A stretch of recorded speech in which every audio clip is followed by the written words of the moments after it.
Hey guys, Davey Gravy here. Like I promised you guys, I would make another build. So here will be my single target. This would be a shorter video for sure, since most of my stuff is going to be the same from my AoE build. So all my gear is pretty much the same. I don't change my gear at all.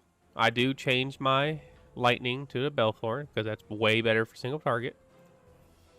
I do change my set though to the Engine Master. So I do change all this: my neck, my belt, and then my artifact. So I change this from the Lost Mouth. Then the rest of my rings and all this are the same. I did change my shirt. I got the new higher item level one because the other one was pretty much the same thing, but I wouldn't got this one because it does the same thing for the action points.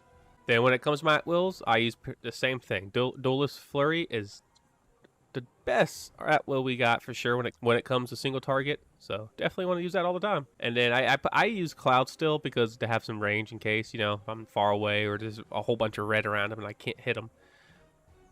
And you can use Gloaming Cut. I personally don't use it, but you can use it. It does good damage. And then for my encounters, Lashing Blade, very good skill. You always use this in stealth because it adds a 50% additional critical serve to the attack. And I use Wicked Reminder. So there's two skills there's another skill we can use to replace this, which is Death Strike. But if it's a boss that you can't teleport behind, then Wicked Reminder is way better. I personally like Wicked Reminder better anyways. I use this most of the time. So the only time I would ever use Death Strike is to get teleport behind a boss and then use Assassinate, because if you use Assassinate behind a boss, the damage attack is 20% stronger, which is pretty good. So you can use either Lashing. So Lashing Blade will always be on, and Assassinate. So and then when it comes to your other one, your third slot, you could either use Wicked Reminder or Death Strike. Me personally, I like Wicked Reminder. Then for daily, there's only going to be one skill you're going to use, is Shocking Execution, because that's a very good single target. Hits extremely hard. Don't need to use anything else for single target. And then for my class features, I use Invincible because it gives you, so when you use your daily power, your damage is increased by 5%. I like that. But if you don't want to use that, you can also use Tactics, which increases your action point gain by 10%. So that's useful too. Let's use your Shocking Execution more.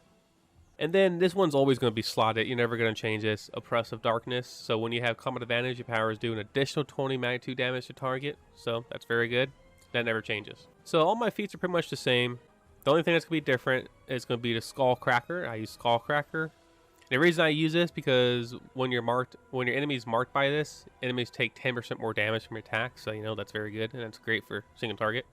As you see, that's the same. And then this one's gonna be different too. So Shadow Flurry. The reason this is really good because your attacks have a 5% chance to spawn a shadowy figure that uses the final combo of Duelist Flurry on the target. So you know it's too much. So pretty much you're doing double Duelist Flurries, which is great damage. Then when it comes to your boons, get what you need for your stats. I use Bloodlust for my master boons. So it's very simple, so I don't really need to explain anything about this, but if you want to look at it right here, you can. Then when it comes to your stronghold, use whatever you need. I use defense. I use critical serve because that needs to be a little higher. That's pretty simple as that. So you just use what you need. There's no right or wrong answer, so use whatever you got, and depending on your guild.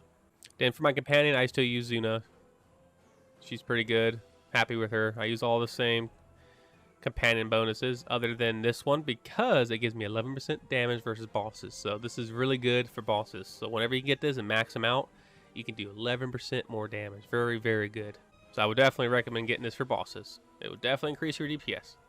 And then when it comes to my mount power, I use Tunnel Vision for, it's a strong single target attack. It hits for 3,000 magnitude. I can sometimes do over 2 million damage with this thing. It hits hard. Very good skill. And then when it comes to your mount stats power, use whatever you need for your stats. I'm using power right now because I need more power. So when I'm fighting, my power hit 90%. And then here's my stable. Use whatever you need, whatever you want. I use stuff that kind of boosts my stats and makes me a little faster, and then it makes my companion damage higher. And I use the same colors, just like my AoE build. Nothing changes. And then when it comes to my weapon, I use Enhanced Duelist Flurry. So it gives me 10% more Duelist Flurry since we use that all the time. That's our main at-will. It's super strong. Very great skill to use. And then I use Forte. And then I use an enhanced accuracy because my accuracy is kind of low and I want to get up some. Well, guys, I think I showed you everything for my single target build. Like I promised you guys I would make one, and here you go. Make sure you guys subscribe to my channel if you like my builds. And I will definitely be doing more Neverwinter videos and other videos of other games, because I will be playing different type of games. I am also live streaming on YouTube on my channel. So if you want to come hang out, come on in. Like always, guys, thank you so much for watching. Keep being awesome, guys, and have an awesome day. Bye, guys.